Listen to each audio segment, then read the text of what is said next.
Hello my dear food lovers, welcome to quality eats. నా channel subscribe చేసుకుని నన్ను encourage చేస్తున్నందుకు థ్యాంక్స్ అండి. ఈరోజు రెసిపీ పండగలకు పుట్టినరోజులకు మనం రెగ్యులర్గా చేసుకునే బియ్యం పాయసం. పాయసం అంటేనే అందరికీ ఎన్నో మధుర స్మృతులు ఉంటాయి. ఈ పాయసం కోసం ముందుగా అరకప్పు సగ్గుబియ్యం తీసుకుని నీళ్లు పోసి నానబెట్టి పక్కన పెట్టుకుందాం. దీనిని 30 నిమిషాలు నానబెడితే సరిపోతుంది. తరువాత 1 కప్పు బియ్యం తీసుకొని నీళ్లు పోసి కడిగి పక్కన పెట్టుకుందాం.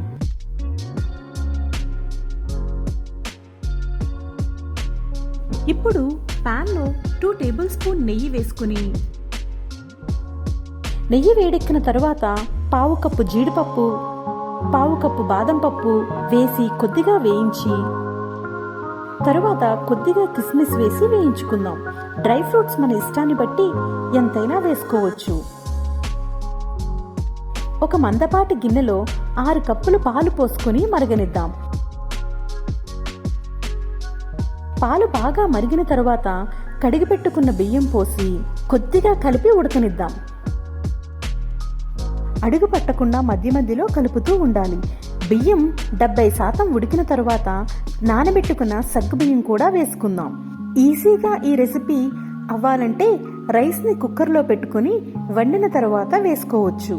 వండిన అన్నం వేసుకోవడం వల్ల తొందరగా అయిపోతుంది. కానీ రైస్ని పాలల్లో ఉడికిస్తే టేస్ట్ ఇంకా బాగుంటుంది కాబట్టి ఈ విధానంలో చేస్తున్నాను.